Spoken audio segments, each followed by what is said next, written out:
Claro, seguro. La maratón es un concepto de formación que más o menos representa algo así como 20 ponentes en 20 horas, con una concepción preferentemente académica, aunque también hay muchos consultores y personas del ejercicio profesional invitados. El ritmo es muy intenso, de verdad que no para, y por eso la idea se asemeja al concepto de maratón.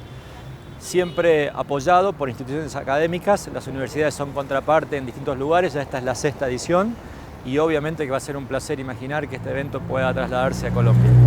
Bueno, a ver, ¿cómo se gestan las estrategias? Yo diría las serias, estudiando, investigando y respetando el contexto. Las no serias, copiando, es una realidad, ¿sí? Incluso copiar no es malo, pero como decía Peter Drucker, el problema de copiar es copiar bien, es decir, copiar contextualizadamente, entendiendo el contexto.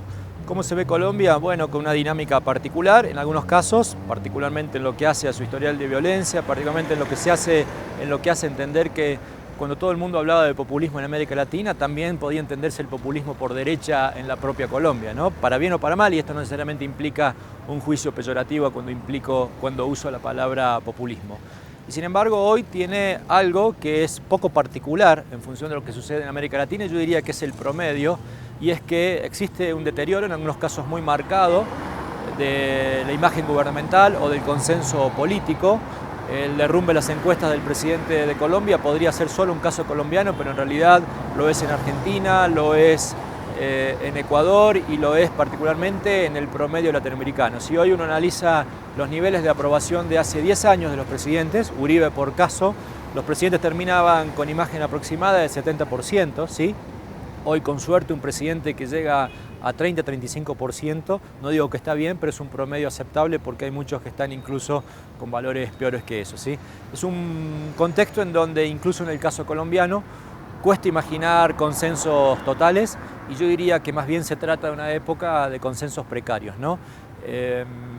Y esto le pasa a las izquierdas, le pasa a las derechas, hay poco debate político, hay poco elemento que de alguna manera represente un puente para consensos o puntos de intercambio donde todos se posen con posturas más o menos dialogales, con posturas más o menos consensuadas, sino que básicamente lo que prima es la descalificación de A versus B y de B versus A. Entonces, es un periodo complejo para la democracia en América Latina, y me parece que Colombia en este sentido forma parte de un promedio regional.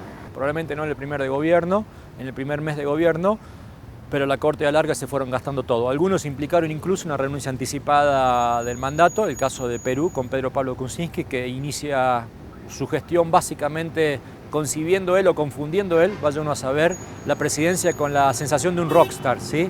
Y dejó de ser presidente porque tuvo que renunciar. No es el modelo de Duque, pero particularmente Ecuador es bastante parecido, porque quien llega al poder aquí como quien llega al poder allá, de alguna manera tuvo un padrino político muy potente, aquí por izquierda, allí por derecha, pero los deterioros fueron bastante parecidos, y es una novedad en la región, por lo menos en este siglo, pero curiosamente empieza a ser una característica que lamentablemente empieza a reproducirse en toda la región. Yo no sé si es tan claro que pasemos de la izquierda a la derecha, porque si analizamos lo que va a suceder en El Salvador, lo que acaba de suceder en México, que es el primer país hispanoparlante de la región en términos de volumen poblacional, que eligió claramente un presidente que no es de derecha, sería muy cuidadoso con eso. Hay que ver qué sucede en la elección de Bolivia, y además que en estas transiciones sí está claro que los gobiernos progresistas, particularmente de la oleada nacional populista, ¿no?, del inicio del siglo, están llegando a su fin. Pero esta transición hacia modelos de derecha o de centro derecha no es común, no es homogénea, e incluso tiene la característica, habrá que ver todavía con gran signo de interrogante lo que sucede en Brasil, pero tiene la característica que llegan y se desploman en los niveles de aprobación, ¿sí?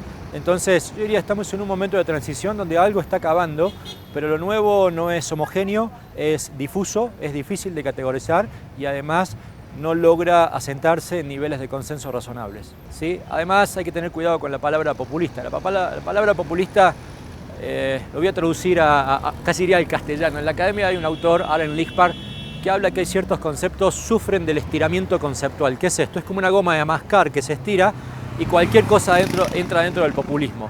Yo creo que hoy cualquier líder que tenga cierta popularidad se lo tiende a confundir al populismo, y en este sentido diría, son dos cosas distintas, ¿sí?